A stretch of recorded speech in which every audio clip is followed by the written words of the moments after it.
I saw that some of you are Jamboree students, so you already know that we hold these sessions every alternate Saturday. We invite a business school to have a discussion with us.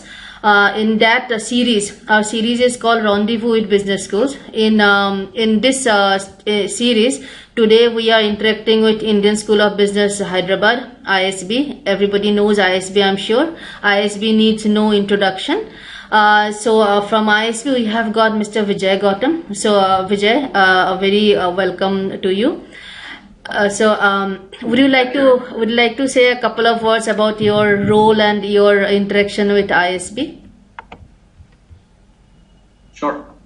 So again, a very warm welcome each and every one of you for joining in today's ISB's webinar. So my name is Vijay Gautam, part of the admissions at ISB. So I've been with ISB for close to 12 years in different roles. My latest stint is with the admissions. So I'm kind of product head for the flagship PGB program. And apart from that, I also look after the early entry option as well as the YLP. So I'm part of the overall outreach, domestic outreach team. And I'm more than happy to engage with you for the next couple of minutes, giving you an overview about ISB, and then talk about the PGP, the flagship program. And maybe I also touch upon a bit about the admission process and leave the floor for Q&A. Will that be okay, Arima? Yeah, sure. Please proceed. I hope everyone can see me, and again, a very warm welcome and good morning to each and every one of you for joining me on a Saturday morning. So before I take this forward, just want to set certain ground rules. During the Q&A, my request would be to focus more on generic questions, rather profile or personal related questions, in order to ensure that the general audience gets benefited out of this webinar. In case you still have any specific personal related questions, you're most welcome to write to me, or you can always chat up on a later date. So with those few words, just want to give you an overview about ISB as such. I'm sure you must have already read, you already have done a lot of research. So ISB has been in business for the last 16 years. We started in 2001. Vijay, sorry to interrupt you. I would like to add to your list of rules. So while Vijay is speaking, please don't type in your questions in the chat window. We will not be able to simultaneously address your questions. So please type in your questions only when we ask you to. Also, don't bother to take notes or anything. The recording of this entire webinar will be put up on our YouTube channel. So right now just listen, and please don't type in your questions unless we ask you to. Thank you so much. Yes, Vijay, sorry for the interruption. Please continue. All right. Just to give you an overview, or let's say from a vision perspective of ISB. So I want to let you know that ISB started 16 years ago. So it is a very young school. So when we started, especially in India, we didn't have a B school of this nature or this capacity. So initially we had to rely on certain world-class B school at that point of time to help us in terms of setting up the academic structure and also support us with necessary faculty who will be able to teach and also guide us in terms of curriculum design and content, which we now offer over a period of time. So in the initial period, we kind of, our associate partners were London B School, Kellogg and Wharton, who really helped in terms of setting up the academic infrastructure. And we also have added another two B schools to our associate list in the form of Fletcher and MIT Sloan. So usually these schools help in terms of helping us the academic infrastructure. We also have faculty sourced from these B schools who also help us in terms of curriculum development, design. And over a period of time, we also have done a lot of research, and the continuous research has currently been taken care of vis-a-vis with reference to the Centers of Excellence or on a faculty level. Apart from that, I'm sure you also must are aware that ISB is also accredited by two accreditation bodies, in the form of AAC-SB and EQUIS. These are two of the oldest and elitist accreditation bodies in the world. And ISB is fortunate, especially in this hemisphere, we've been very fortunate to have both the accreditations in a very short span of time. the only school to get that in a very short span of time. It's a big achievement because only 5% of overall B schools would have these accreditation. It's a very stringent process, so ISB was able to get that. Talking about the value proposition of the, I'm going to be focusing more on the PGP, the 1-year full-time PGP in General Management program. And just to give you an overview about the value proposition which the program offers is in the form of faculty portfolio model. And also, I'll be discussing more on each and every component. But just touching upon the value proposition, apart from the faculty portfolio, we also provide an integrated learning. It's a 1-year full-time program, not a 2-year program. So I'm sure it's quite compact and very rigorous in nature. Apart from that, you also have access to quality of network, which is kind of spread across 43 different countries with 8,500 alumni. So I'll be discussing more on that front as we move on. Apart from that, we also have the world-class facilities. Seeing is believing, and I'm not sure how many people have visited Hyderabad or Mohali. We have 2 campuses in both the cities. So it's state-of-the-art architecture, it's software, hardware, and Hyderabad is a much larger campus as compared to Mohali. Mohali is we just started a couple of years ago. It's a new campus. Apart from that, in terms of career opportunities, I'll also be talking a little bit about that front. So all these combined together are more like a value proposition which the program offers in a 1-year period, which helps in terms of transforming you into whatever aspirations one might have. So touching on the faculty portfolio, so 70% of our faculty is visiting faculty, while remaining 30% is homegrown. And we kind of source from some 70 top B schools, wherein 150 plus visiting faculties come on board. And these are who's and who's in the particular sphere of their domain. And unfortunately, I don't have a slide which kind of showcases from where they are, but a very exhaustive list of B schools from which we source. You name a B school, we would have a faculty coming and teaching a particular course. And usually faculty are, again, there is a myth that the faculty would just come, teach, and then leave the class. But each faculty comes in to teach a term. Each term is for 4 to 6 weeks. They're actually teaching and at the same time living on campus for that particular duration. So they're very much available for the students over a period of time, within class or outside the class. And each faculty is either holding a doctorate or a post or a PhD. And 6 months of teaching and 6 months of research. They bring the research into the classroom environment through case studies. And these are real-time case studies where they're actually working in tandem with some corporate multinational firms, and they're using that case and research into a case study methodology. And each faculty kind of has their own teaching methodology. Apart from that, we also have our own resident faculty. So the numbers are only growing in a very short span of time. We have around close to 50 resident faculty. These are again who's and who in that particular sphere. They're also heading some research centers. They are teaching at the same time. They're also clinical professors.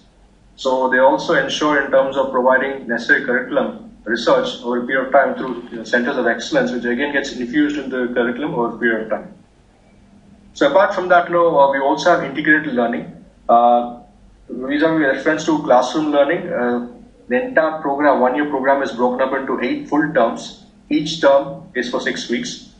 So the first 3 terms are core. That means that everybody has to go through the program, the grind, because it's a very diverse batch. You will definitely find somebody who's an engineer, non-engineer, could be a doctor, lawyer, architect, and so on and so forth. To ensure that everybody comes up, builds that foundation, the initial 3 terms are very crucial and it's compulsory for everybody. The later 5 terms are, again, electives, where people can choose their specializations. So we offer 10 specializations in the form of marketing, finance, IT operations, entrepreneurship, strategy and leadership, manufacturing, healthcare, public policy, and so on and so forth. So apart from that, the first 3 terms would have 14 core, and the remaining terms would have 80 plus electives for which you can choose from. So apart from that, we also have applied learning. Since it's a 1-year program, we don't have an internship because it's a later B school. And people would come with minimum 2 years and maximum it would even be up to 21 years of work experience. Since people have prior work experience, there's no internship during the 1-year program. But we kind of substituted that with the ELP. It's nothing but an experiential learning program, wherein you have an opportunity to work on a real-time consulting assignments. That is during the elective terms. It's again an optional one. Not everybody chooses an ELP. But in case somebody wants to make a transition into a new industry or function, ideally it will be a great opportunity for you to pick an ELP. So companies, who's and who's, usually the multinational firms, would approach ISB. They would just to understand if there's an opportunity for students to work and provide them necessary solutions which they can go back and implement in the organization. So these are real companies with real problems, and students in a group of 3 to 4 would pitch for that particular project. It's the company's discretion to pick and choose the right team which will be more suitable to work on the project for 16 weeks. So it's again a great testing time for students in case they want to make a transition to a new industry or a function. So apart from that, you also have FIRP, which is the Faculty Initiated Research Program. It's again an optional one in case you want to work work with a faculty wherein your prior experience and their research has some synergy. So it's again a credit course. The faculty provides you a timeline and a part of a research which you can work on and complete it. And it's again, it gives us a great insight into some of the areas of your interest, and also get a little more dwell deeper into some of the areas where you really are looking at in the near future. So apart from applied learning, you also have peer-to-peer learning. So it's a very diverse batch. So a lot of professional and social clubs which we offer during the program. And apart from that, you also have exchange programs. It's again an elective and optional one. So we're going to tied up with 42 B schools in 19 different countries. Not everybody chooses. Again, there's a bidding process for all this, so which kind of kicks in during the elective terms. So unless there's a need, you can go to a term or two in 2 different B schools, and usually most of the exchange programs are also kind of clash during the placement time. So it has to be you have to really think through in terms of if there's a need for an exchange program. You have to bid. At the same time, you also have to consider extra cost in the form of food, travel, and accommodation. While the tuition fee is, once you're paid to ISB, there's no need to again pay to any other B school going forward. And so during the 1-year program, there are also other events and competitions you can also participate.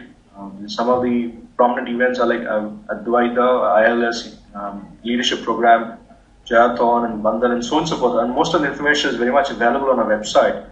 And a lot of students do participate in a lot of B school competitions, and it's a very proud thing to say that ISB has, on most occasions, let's say if you have participated in 45 B school competitions, so we had students winning most of the B school competitions across the world, including domestic and outside India. So apart from that, there are also some differentiators in the form of centers of excellence. We do have 10 centers of excellence. Apart from that, we do have 4 institutes in the area of public policy, healthcare, manufacturing, and infrastructure. They do a lot of research, and the research again comes into the curriculum over a period of time. The research also is done in tandem with the industry, the government, and business. So it's very much aligned to what's really happening and what's the need of the hour. These are the critical areas which ISB already started a couple of years ago, even before anybody started talking. So we do have a first mover advantage. At the same time, ISB has now become a think tank when it comes to emerging markets. Talking about the campuses, so I'm sure you're aware that when we initially started, we had started a campus in Hyderabad, and in 2012 we also started a campus in Mohali.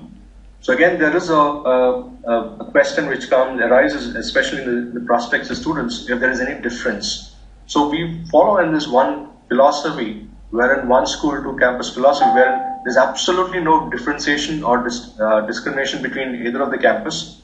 The entire curriculum and content, the faculty, the entire experience, we never compromise on quality or content.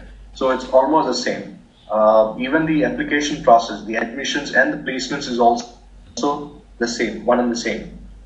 So when anybody sits in the interview, you're not supposed to tell the interviewer whether you belong to Hyderabad campus or Mohali. Neither the interviewer is supposed to ask you whether you're from Hyderabad or Mohali. You are an ISBN. That's how we believe. There is also an intra-exchange campus which is offered, especially during the elective terms, in case somebody wants to move from one campus to another. So there is a 1:1 swap which is offered during the core terms, the initial 3 terms, and the later terms. I'm sure you know as and when you pick your electives and specializations. So if at all there's a need, you are supposed to go to alternative campuses in order to get that learning. Apart from that, talking about the career assistance. So initially, just to give you an overview, so moment a student comes into the community, so he or she gets in connect with the learning and development team, which is part of SEAL, Student Engagement Learning, Applied Learning Department, wherein they interact with each and every student just to understand their expectations, how realistic their expectations are. If at all he or she wants to make a career shift or a career progression, what is that he or she needs to do? It's a very diverse batch, so each person comes with their own personal objectives, priorities. So it's the L&D team which kind of works with each and every student during the entire program, giving them a kind of a trajectory to work towards their goals. In case somebody, let's say, usually you get good amount of people from the engineering background who normally would like to move from a technical to a non-technical role. In such cases, the L&D team helps in terms of identifying certain areas they need to work for the next 12 months in order to get there. Again, the onus lies on the student to ensure that they put in that kind of commitment and hard work, because in case somebody wants to make a career shift, he or she is also trying to compete with somebody who's already there in that particular industry or function. That means that the amount of hard work or effort which one puts in is a lot more compared to somebody who's already seasoned in that particular industry. So apart from that, we do have the career advancement services, which also works with the students. So we do have a business development team which are managed by the CAS across different regions and prominent cities in India. They also understand in terms of what the student mandate or requirement for that particular batch or for that particular class is. They want to go back and identify certain companies where such kind of roles are offered, and usually 99.9% it only works through the student mandate. Whatever companies, in case let's say a student has a top 3 dream companies, ideally we ensure that only those top 3 dream companies come on board the following year for interview. So that's how it works, rather we trying to bring some companies and shoving down the throat of a student. For more information, the career placement information is also available on our website in terms of the exhaustive list of companies which come on last year, in terms of what kind of roles they are offered, industries their students have taken. And predominantly, if you look at it, some of the major industries or functions would always be consulting, e-commerce, media and entertainment, BFSI. I'm sure there's also a good amount of companies which came from infrastructure, IT, ITS, manufacturing, oil and gas, pharma, healthcare, and also for the last couple of years now, government and social sector has also become very hot. Just to give you some placement statistics for last year batch, which recently graduated.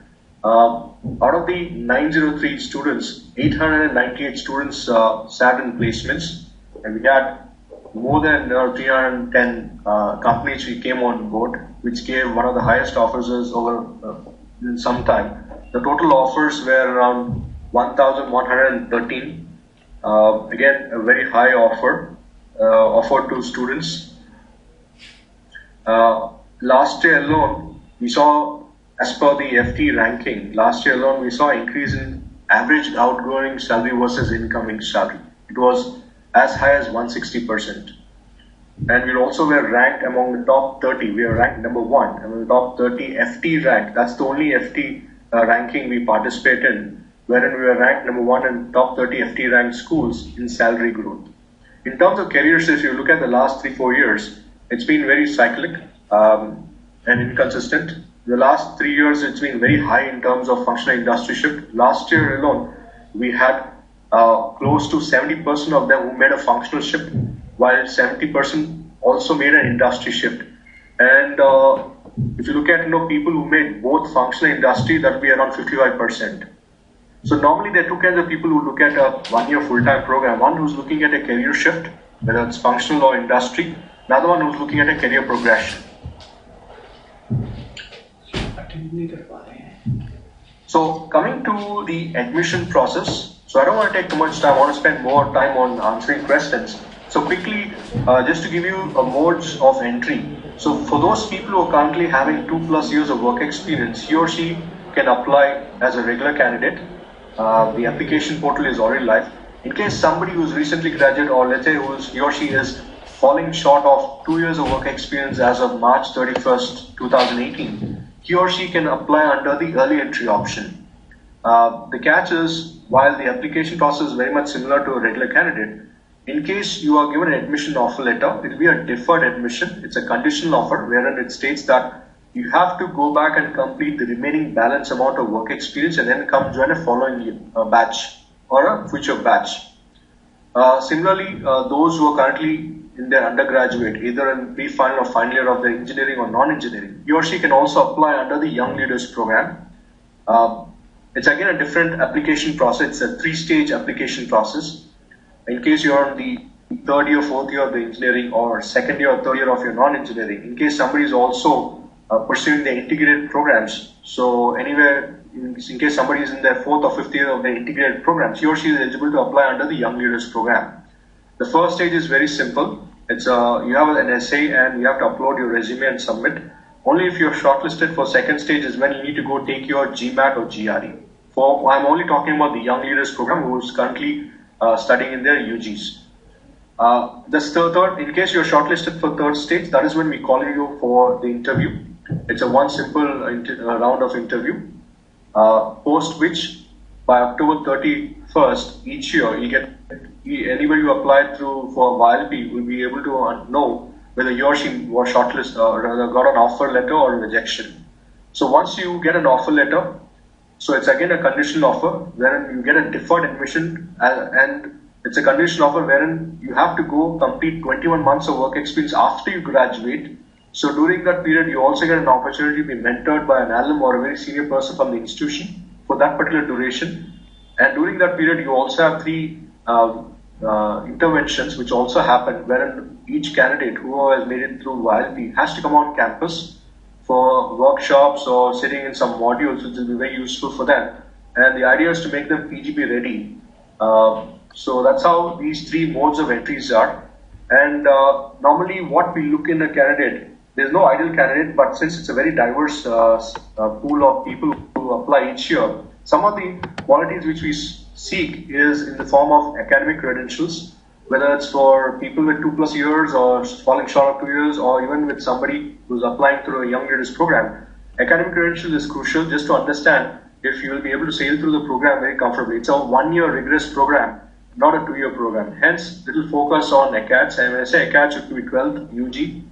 Apart from that, you also consider your Gmat or GRE. We also started considering GRE scores from last year onwards. So in case somebody has already given a GRE, GRE is valid for 5 years as well as similar to Gmat. So we do take both the scores. There's no preference as such, but the convenience and it's your call, your choice, whether you offer a Gmat or a GRE. So apart from the academic credentials, we also look at your leadership quotient. Leadership doesn't mean that you have to lead a team. In case you're leading a team, great. In case you hold a particular designation, great. But we're not after such kind of protocols where we look for designations or you leading a team. Ideally, what we look for in the application is, do you have leadership qualities which we can groom you further? Somebody who likes to learn, always on the learning mode. Somebody who likes to take initiatives, be a part of initiatives. Somebody who likes to follow, somebody who likes to take inputs from others, somebody who's a great listener, somebody who likes to be a good team player, somebody who wants to collaborate. These some of the subtle things which you look for a candidate in the application also gives an indication that he or she has a leadership potential which we can grow further. So apart from that, what we also look for is personal attributes. Another key component, because each person who comes on board is very unique in nature.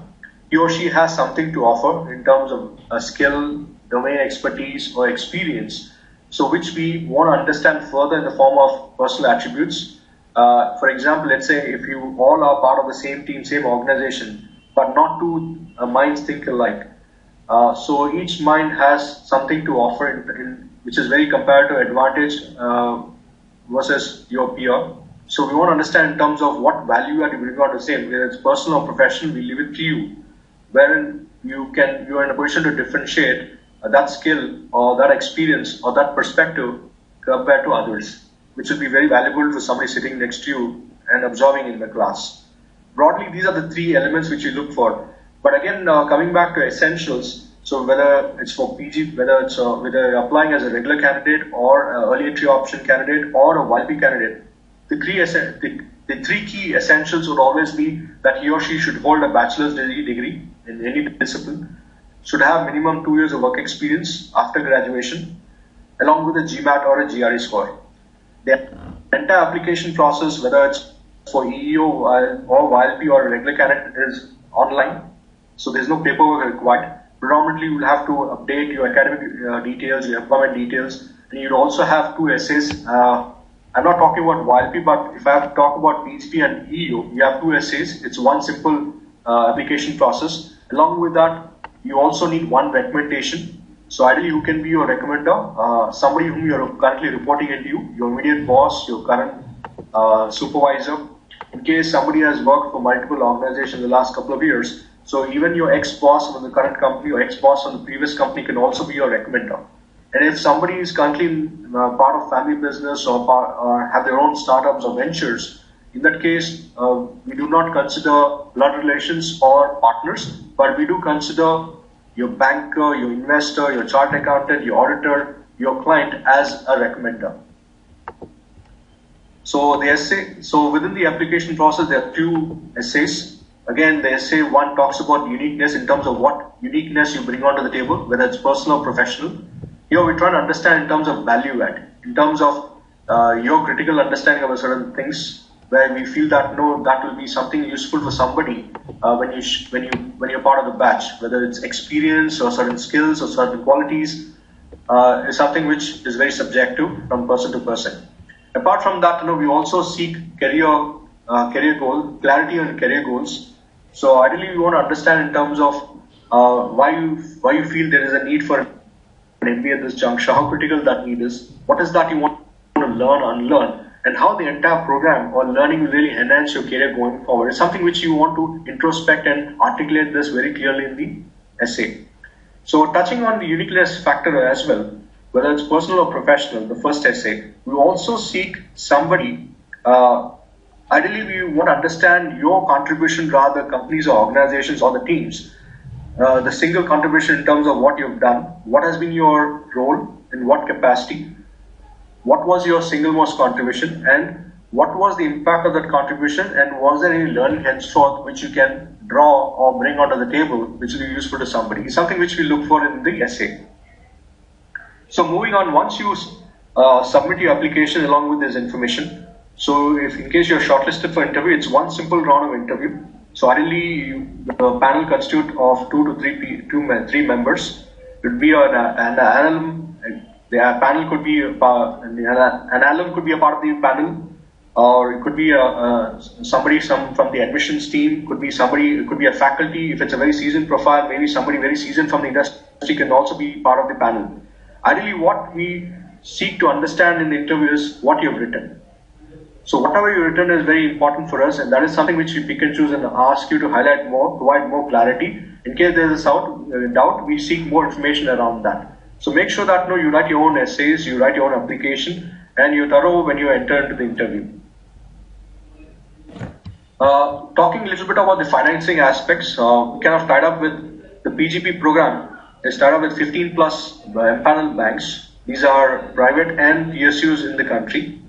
The only basis which they offer you a loan is on the basis of the admission offer letter. It's collateral free, so you don't need to mortgage any assets to get that education loan. They're willing to offer up to 95% of the education loan amount. So usually 70 to 70% in the batch will usually go for a partial or a full loan. The program also offers scholarships in the form of merit and need-based. Merit, by default, anybody gets an admission offer letter is eligible for a merit scholarship of anywhere between 5 to 10 lakhs. For need-based scholarship, in case your overall family income, your overall family includes your immediate parents, your unmarried siblings, including you, in case your overall family income is less than 10 lakhs at the time of you taking up this program, then you're eligible for a need-based scholarship of 5 to 10 lakhs. In case you are the single most breadwinner in the family, then automatically you're eligible for a need-based scholarship of 5 to 10 lakhs. But there is a need-based essay in the application which you need to attempt and also attach certain documentation before you submit your application. Otherwise, you're not eligible for a need-based scholarship. Just to motivate people to apply in round 1, cycle 1, we also have instituted something called a full merit scholarship of 20 lakhs each. It's only for those people who apply in round 1. I'll be discussing on the deadline dates later. So what we look for in the application is very holistic when we dole out the merit scholarship. Not just ACADS or Gmat alone is enough to get the merit scholarship. So we also look at your experience, your industry, in terms of skill, in your extracurriculars. Everything is looked into the application before we provide you a merit scholarship. It's a fee waiver. We don't dole out any cash. So talking about the admission deadline dates, in case somebody is applying for the regular PGP or who would like to apply under the early entry option, for him or her, the first deadline date is October 15th this year. In case somebody wants to apply in the second deadline date, the deadline date is January 15, 2018. So you have 2 deadline dates before which you can make up your mind to apply, work on your application and submit your application on or before these deadline dates. In case somebody who submits their application in cycle 1, deadline date which is October 15, in case you're shortlisted, you're called for interview, by December 5th you will get to know whether you made it to ISB or not. Similar for cycle 2 applicants, by March 5th, in case you're called for interview, you're shortlisted, by March 5th you will get to know whether you made it to ISB or not. So ideally, we kind of suggest or advise people to apply as early as possible, considering the fact that the cycle 2 deadline date has a very short span window to serve your notice in case you have to relieve yourself from a particular company. And these days we also have found that companies do request to ask the employee to serve more than 2 months or 3 months of notice period. Hence, we kind of suggest and advise people to apply as early as possible. In case you already made up your mind to apply for an MBA this year.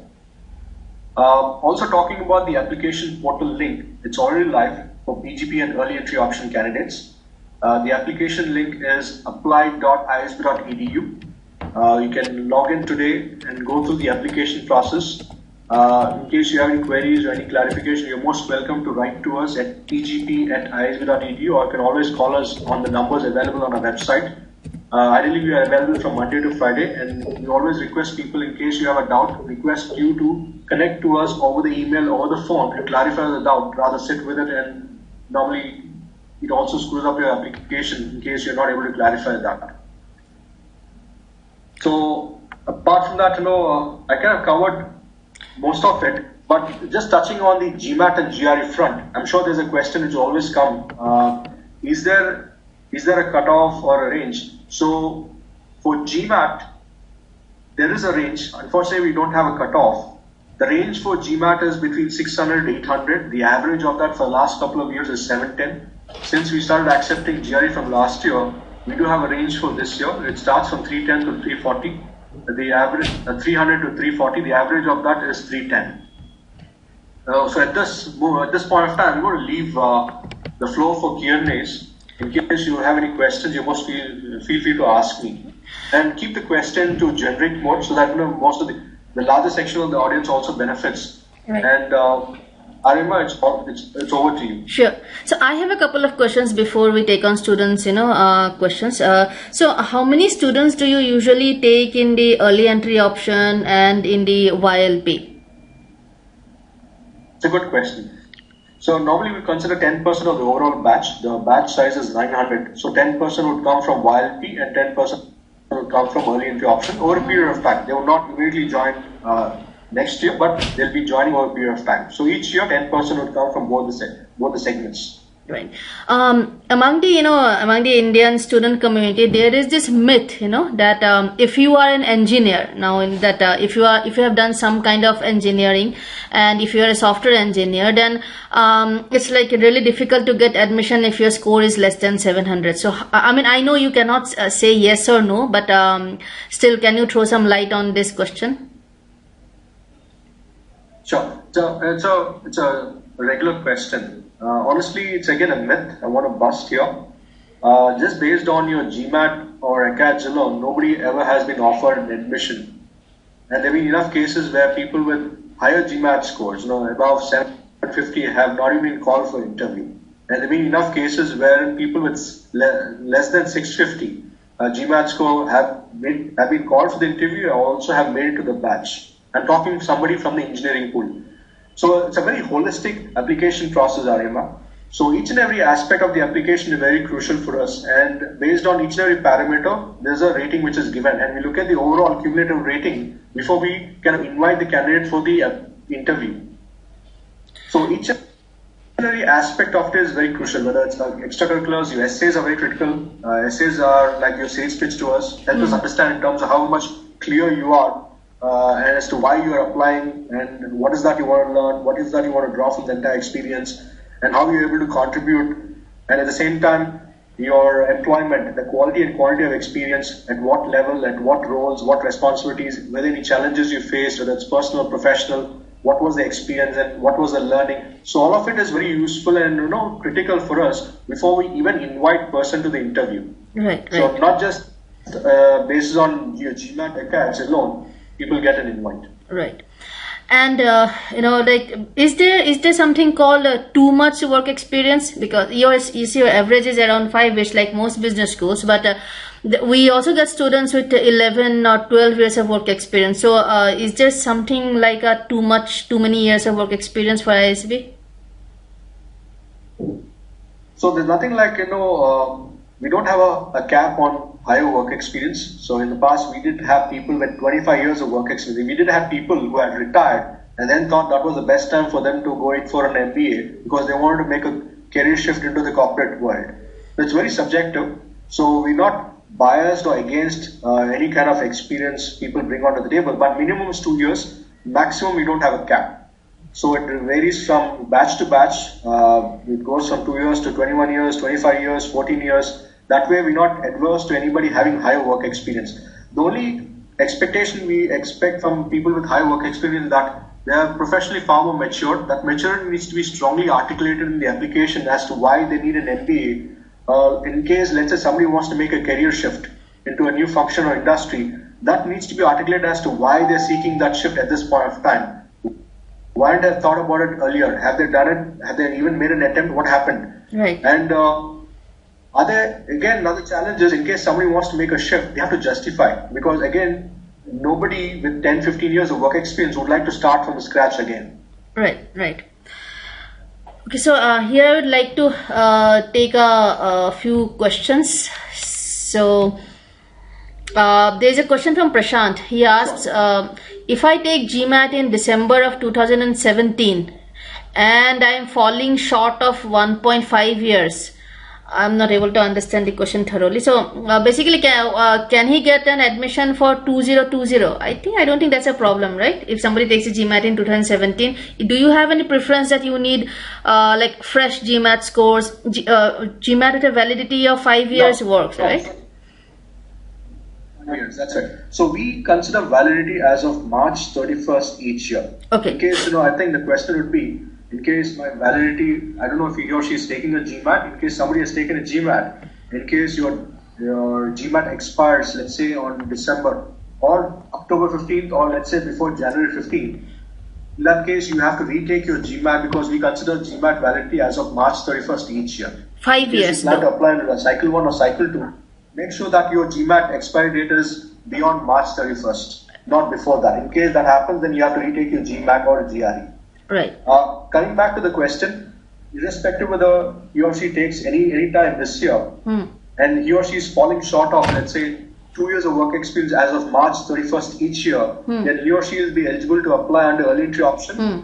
he or she will get a deferred admission to come join the batch as long as he finishes the balance, he or she finishes the balance amount of work, whether it's months or years, that depends, and would join a future batch. It could be class of 20 or 21 or whenever they complete that balance amount of work experience.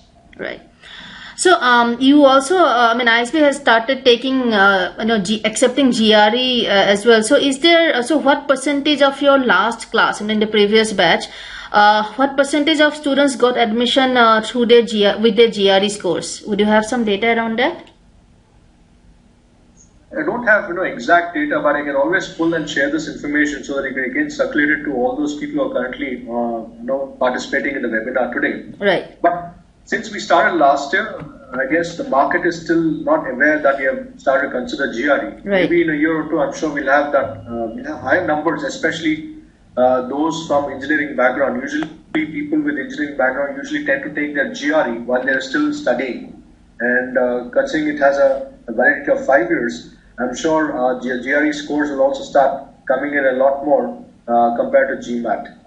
Because the focus in the last couple of years has always been Gmat. Hence, the market has digested that ISB only accepts Gmat. So maybe in a year or two, when the market will know that ISB has started to accept GRE also, so we'll see a good amount of numbers or traction coming from that particular score as well. Right. So Anurag has a very interesting question. Is that he is an entrepreneur, so his business partner, who is of course not his relative, can he be his recommender? Unfortunately, no business partners or blood relations. Okay. Maybe Anurag's client could be a recommender, maybe a banker or investor. Okay, but not business partner or relative, right? Business partners, that's right. So there are some questions around. I'm just going to club them together. That the people asking is 8 to 9 years of work experience, okay, more than 11, okay. So I think Vijay already answered that question. So they have nothing against people with 8 years, 9 years, 7 years, 12 years. People with more than 20 years work experience has also got admission. So I think Vijay has already answered that query. There is also a question around asking, Yes, Vijay, please feel free to add. So just to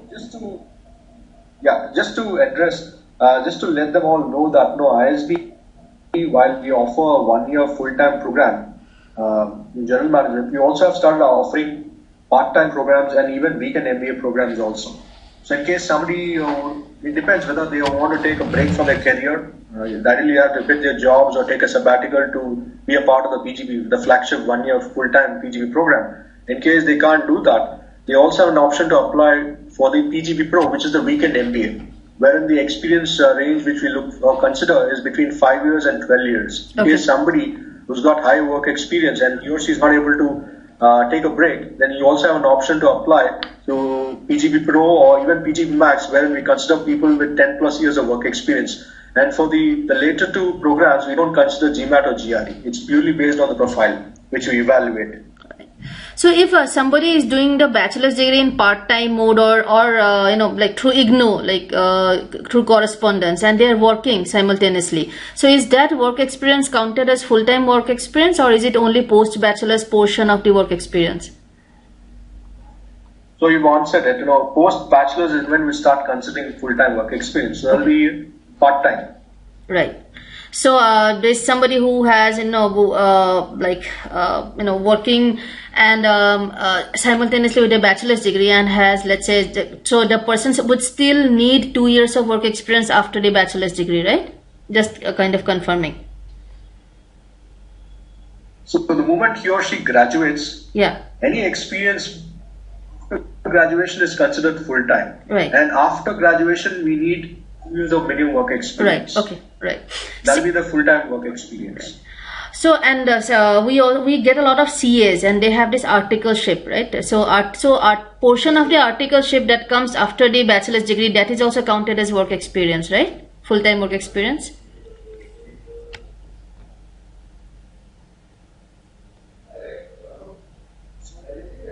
So last year is considering article full-time work experience. After they complete the articleship is when we would start in full-time work experience. Okay. So articleship. But we do consider the articleship experience. There is an articleship section in the application. Okay. Okay. Right. So as per ISB, articleship is not considered as right. full-time work experience. Okay. So there are a couple of students who have already done their MBA. One MBA they are done, and then after that they have some years of work experience. So how good or bad are their chances of admission, if they apply for now a second MBA at ISB? So it's not a hindrance or a negative to have in case you already have prior MBA. So if you look at a normal batch every year, 2 to 3% would already have an MBA, prior MBA. So as long as there's been some gap between the first MBA and you considering for a second MBA, that's perfectly fine. So we don't want people applying. There was a case last year wherein somebody was already in a program with another B school or was supposed to graduate this year and wanted to apply to ISB. So in that case, it will not be fruitful. But in case you feel that it's been more than 5 years since I did my first MBA, and there's a particular need why I feel I need to go for a second MBA, I'm sure as long as the justification is good enough, there's no problem in people going for a second MBA. Right. There's also this question, what percentage of students of like the ISB grads, they turn into entrepreneurs after their, immediately after their MBA? So we do have something called PAV, Planning and Entrepreneurial Venture, during the program. It's an elective where 99.9% of the batch bids for that particular elective. It's one of the most sought after elective. So here I can understand the nuances in terms of how to start, how to prepare a business plan, how to start a company. What are all the things which is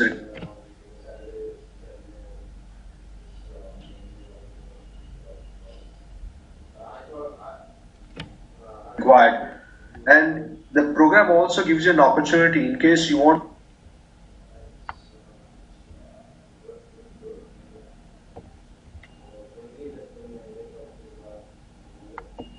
to start something. You can align with the further. It's a center of excellence wherein instead of sitting in the placements, you can take a risk of start.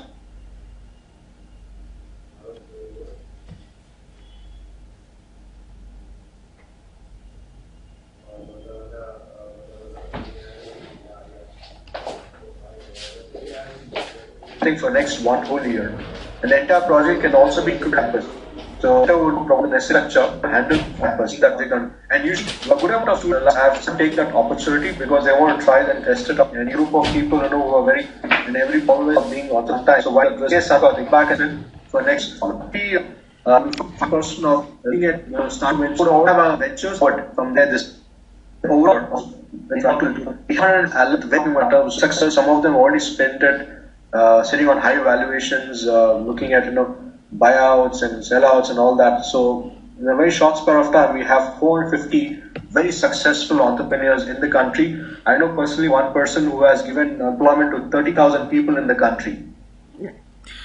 So there are some questions around gap in work experience. So if somebody has 4 to 5 months of gap between two jobs, or if somebody has has left the job and is now totally into preparation and applying and does not hold a job while applying at the time of application. So how good or bad are these scenarios, and what would be your recommendation? See, as long as there's some the right justification, I don't think that's anything negative, because people also, we do have enough, especially from the women community, we do have a good amount of applicants who tend to take a long break because they want to start a family or they have other reasons to take a break. As long as the justification is right, I don't think that's negative at all. And in the application, you also have an option to do right in case there is any career gap or let's say any educational gap.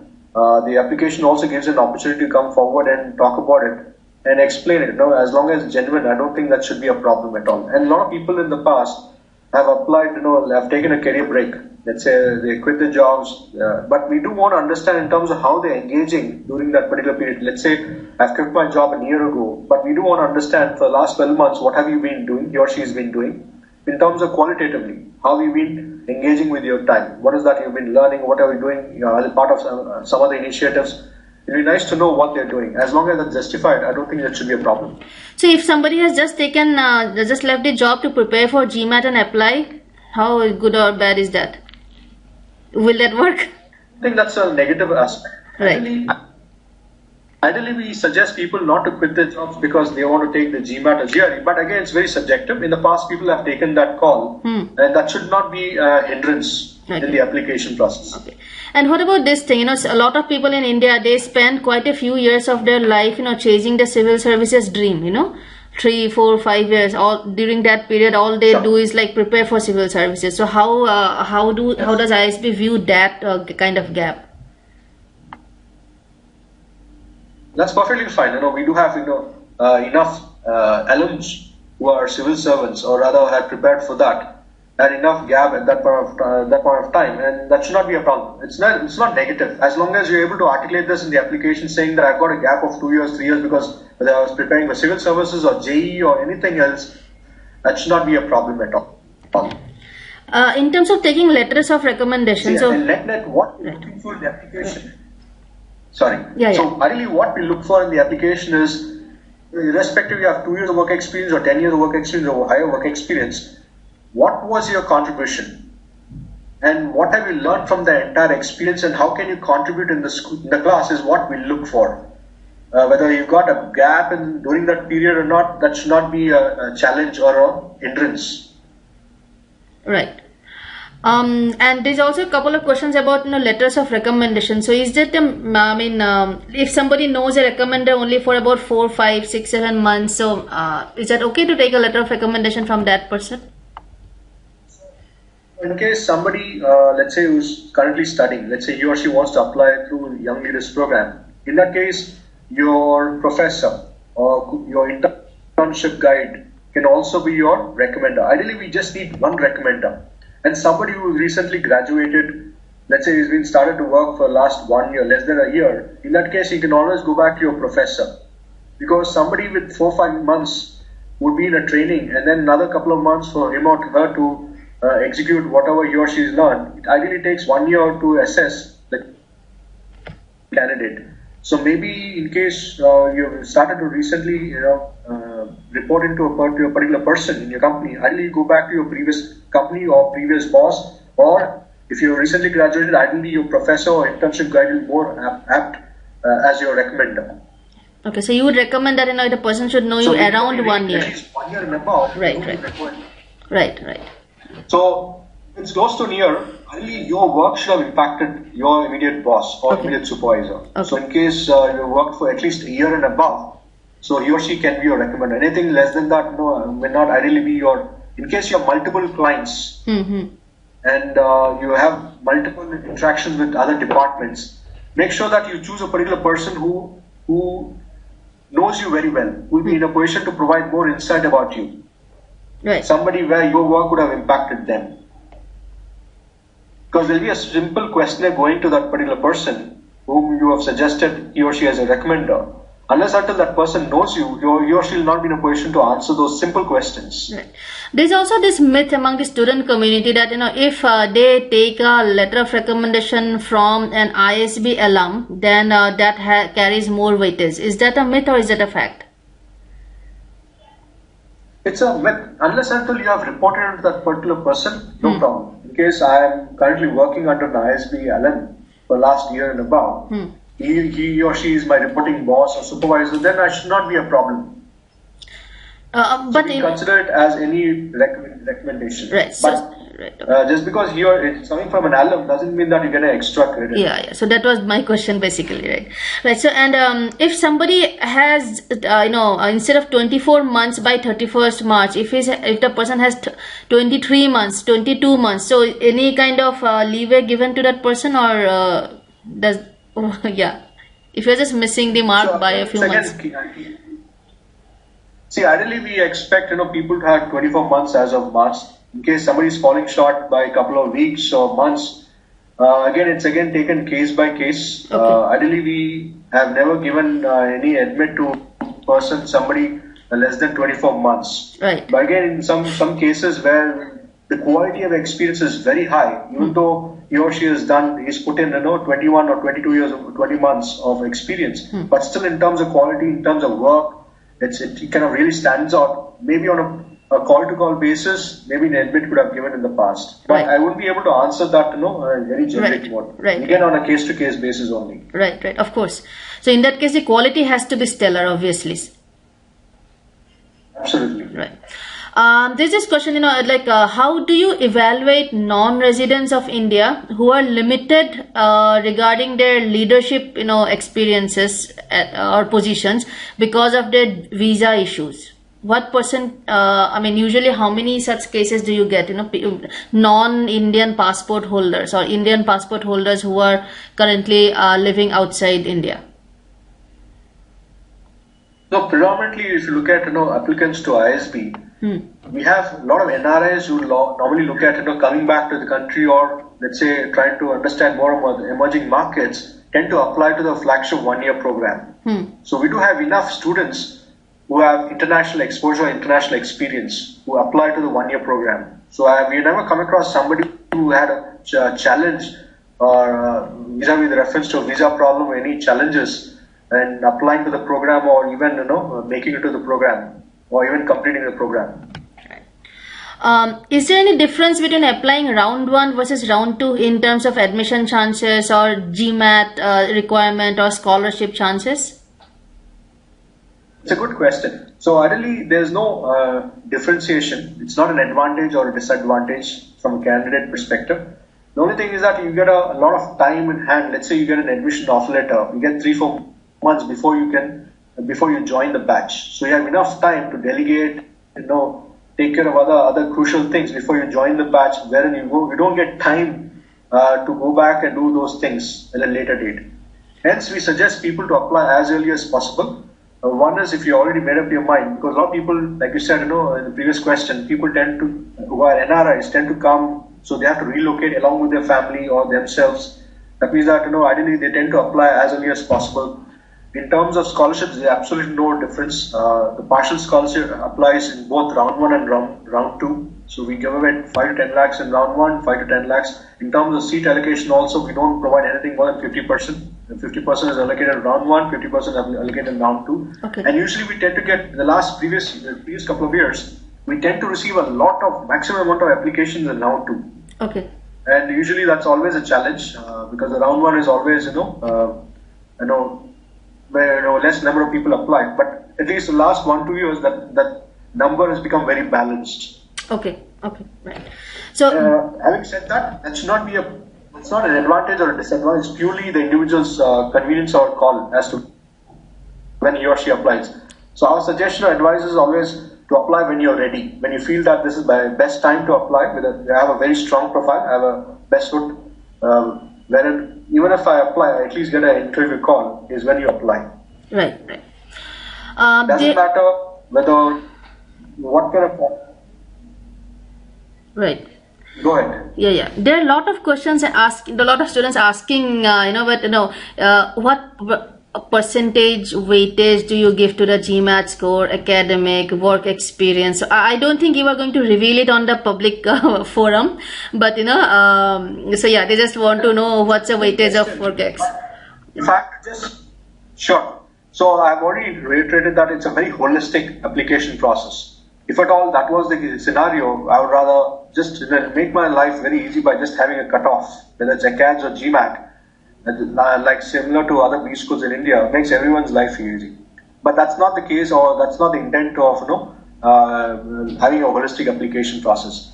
So each and every parameter, so if I have to divide it into 3 buckets, the first bucket is very quantitative in nature, which addresses the academic part. We consider your UG, your 10th, 12th, UG, and also your Gmat and GRE. It's very crucial. The reason why we look at your ACADS or Gmat is in case a lot of people tend to say this, that my academic career is very inconsistent and I've been very average. In that case, to balance that average, maybe you should have a very competitive Gmat or GRE score. The idea to look at your IELTS and Gmat is just to understand, can you take the rigor on the campus? Can you sail through the program comfortably? If your education background has been very inconsistent, another best indicator is your Gmat and GRE. So anybody who can score above 600 in the last couple of years, we found that would be able to sail through comfortably. Hence, we have never accepted any scores less than 600 for GMAT.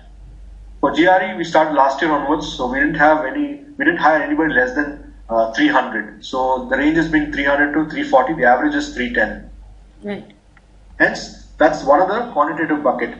The second bucket would be the overall application, where we consider your experience, quantity and quality of experience, what kind of role you've played, what has been your contribution, and what has been the impact of that, and what was the learning from the entire experience. That is one. Two is your extracurriculars. Again, another key parameter or component which we look for. It could be anything under the sun. It again is very subjective. Some people are very good at playing sports. Some people are very good at arts and culture. The painters, drawers, lawyers. So they also have passion they also have hobbies or passion areas which is very different from person to person. So all this comes under extracurriculars. In case you've been part of some organization, some capacity apart from your regular work, that is also extracurricular. You can also talk about it. Another key component would be the essays. The two essays are very critical. That helps us understand who you are, what are you really thinking through, why you're thinking at this point of time, and how crucial an MBA at this point of time is for you.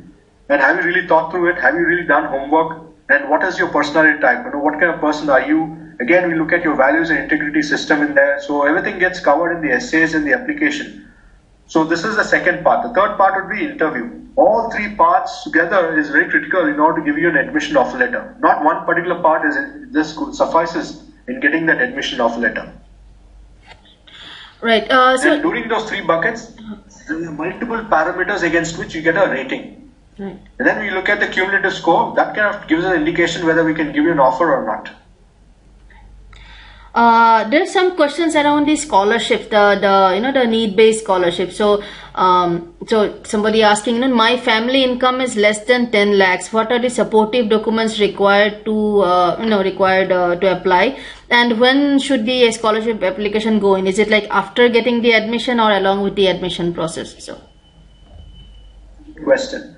So, in case, like I said, your immediate family members should be your immediate parents. In case your parents are retired, so they are pensioners, so I'm sure they'll have bank statements. They'll also be filing their TDS. That is good enough. They'll also have pension receipts. That is also good enough.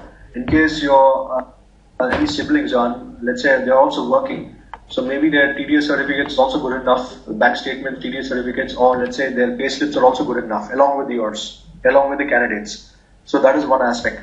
Two, in terms of requesting for a need-based scholarship. So there is a need-based essay in the application. So before submitting your application in cycle 1 or cycle 2, make sure that you attempt the need-based essay and upload necessary documentation before you submit the application. That is mandatory. So need-based essay talks about why should we provide you the need-based scholarship over others. How needy are you? That is something which you want to gauge in the need-based essay. Right. And that's available. In case you log in today, you can also see, in case you need a need-based scholarship, you can see the need-based essay today itself if you log in. Right. It's all overall part of the application process. So there are a couple of questions around placement. Number one, so if somebody is going for the PGPX versus PGP professional, is there any difference in the placement process or the placement opportunities available? Second question is if somebody is taking the study abroad option, so how does the student go about the placement process? So one question was PGP versus some other program? The part-time. I didn't understand the first. The part-time program. So PGP, so for PGP Max, there's no placement because people are already very senior in the organization. You're talking about VP level and above. People applying for PGP Max. For PGP Pro, which we started last year, we provide placement assistance. And that's a weekend MBA program. For full-time PGP program, which is what I'm talking about, it's a normal place. So we have a regular placement which happens. So there'll be day 0, day 1, day 2. There are different timelines when companies come on board, are invited on board.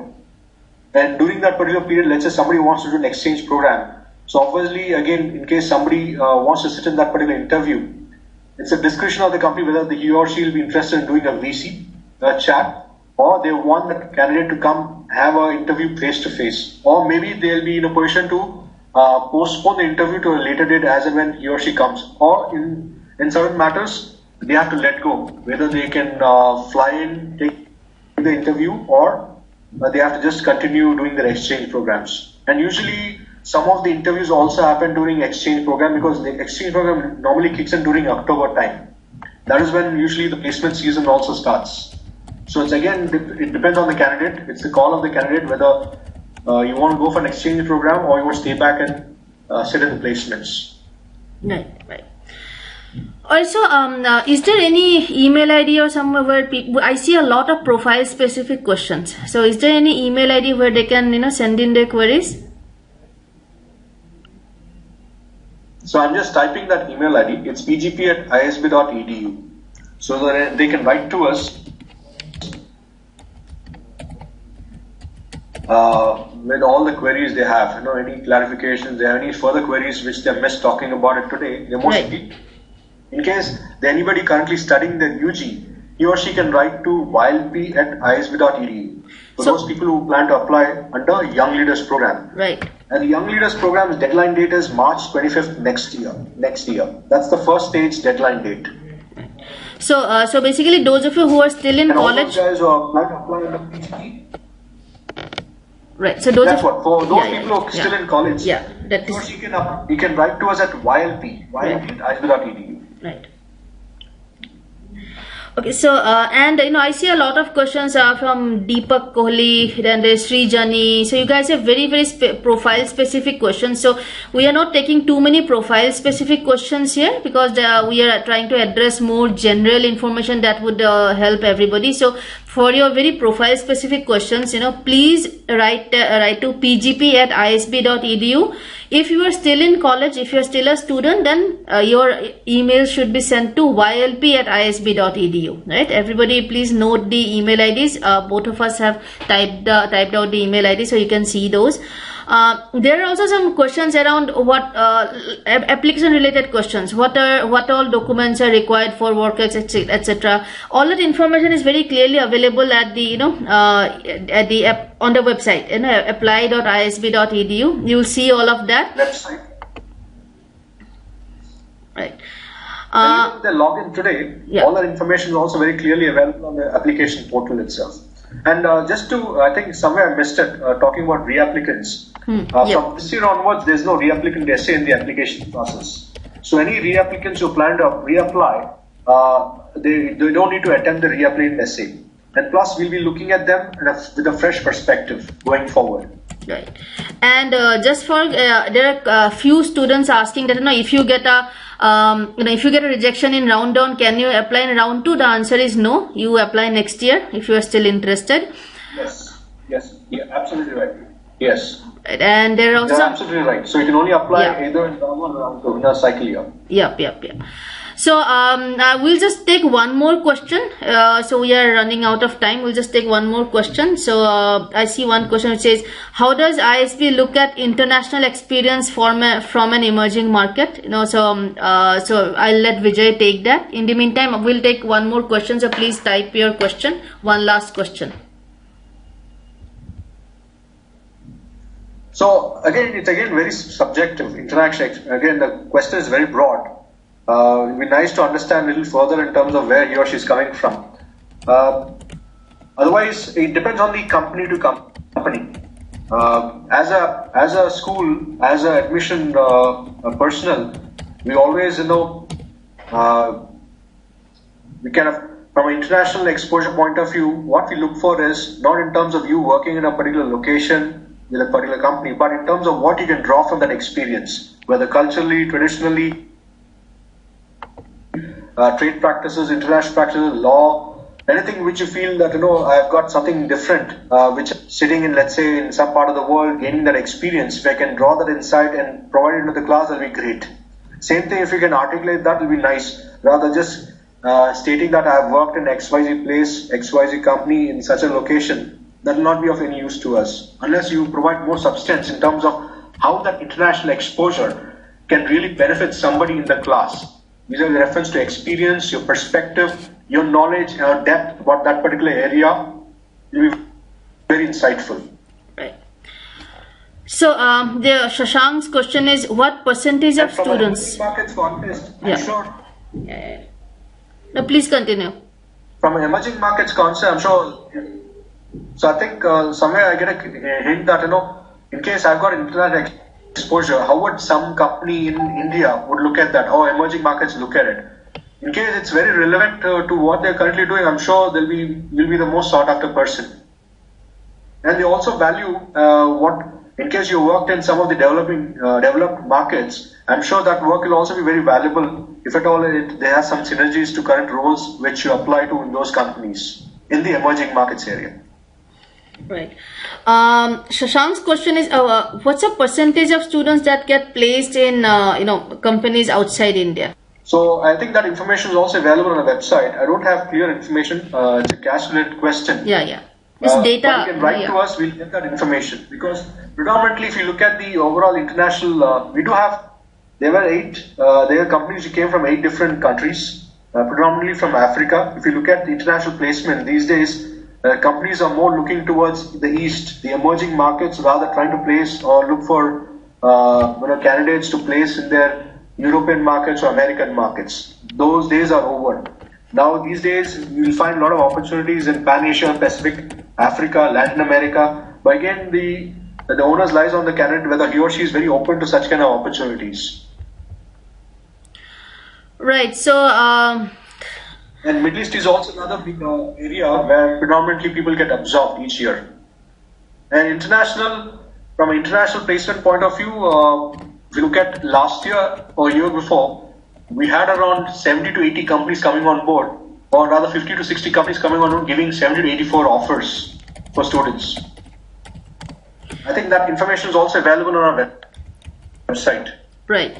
So there are some students asking for admissions criteria for early entry option or YLP. So the admissions criteria or the selection, that's clearly given on the ISB website. There are some students who want to know, like, if they have 10-12 years of work experience, do they still need to take the Gmat? The answer is yes. Then there are questions about can you submit more than the required number of letters of recommendation? The online application system would not allow you to do that. Can they send the hard copies?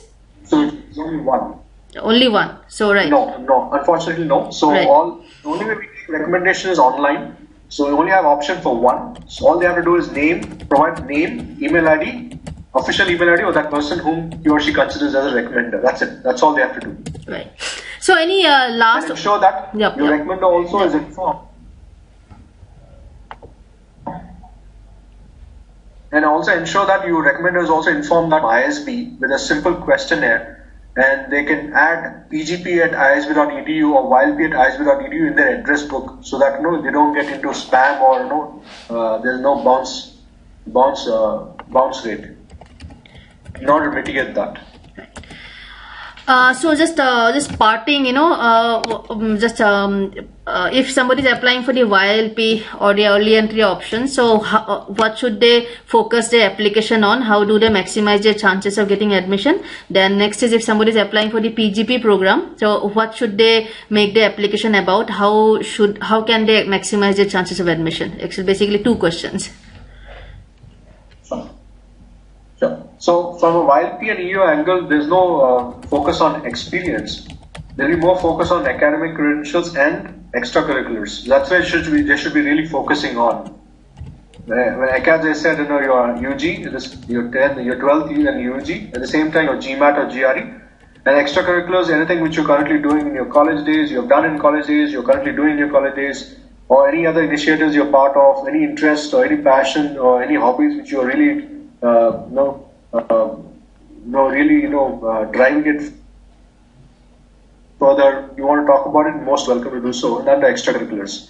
And also in terms of career goals, career clarity. I'm sure it's too early for you, but at the same time, you just want to understand why you feel you want to go in for an MBA so early in your stage, in your career or in your life. maybe that needs to be articulated, very clearly. So these are predominantly what we look for in a YLP or EO application. From a PGP standpoint of view, it's a very holistic. So I already covered it. We look at your experience, your extracurriculars, your essays, your employment.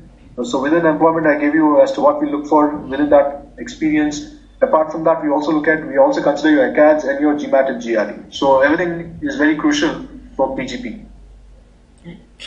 Alright, so that's all the time we have. Thank you so much. Thanks everybody. If you have further questions, please send it at the addresses that we sent earlier. It's pgp@isb.edu. Please send your queries. If any profile specific questions, you can send here. If you're currently a student, then address your queries to ylp@isb.edu. So these are the two email IDs. Feel free to write. And the ISB website has tons of information, a lot of data. Do go through it thoroughly. A lot of your queries around placements and what industries do students get into, etc., etc. What are the admissions criteria? What are the application deadlines? All these basic questions are available on the ISB website itself, right? So thanks, Vijay. Somebody wants to call us. Yeah. That's the phone number. Yeah, in case somebody wants to call us. Yeah, that's the phone number which I just typed in. It's 040. That's the area code 2314. Sorry, it's 2318-7474. 2318-7474. That's the admission phone number. You're most welcome to call us and have a chat during Monday to Friday between 8 a.m. to 5 p.m. in the evening. Right. So again, thank you very much, Arima. Thanks, Vijay, for inviting me on board, and thank you very much, each and every student, for joining us during the webinar and asking questions. In case you missed out, please feel free to write to us or call us, and we'll be more than happy to engage with you further.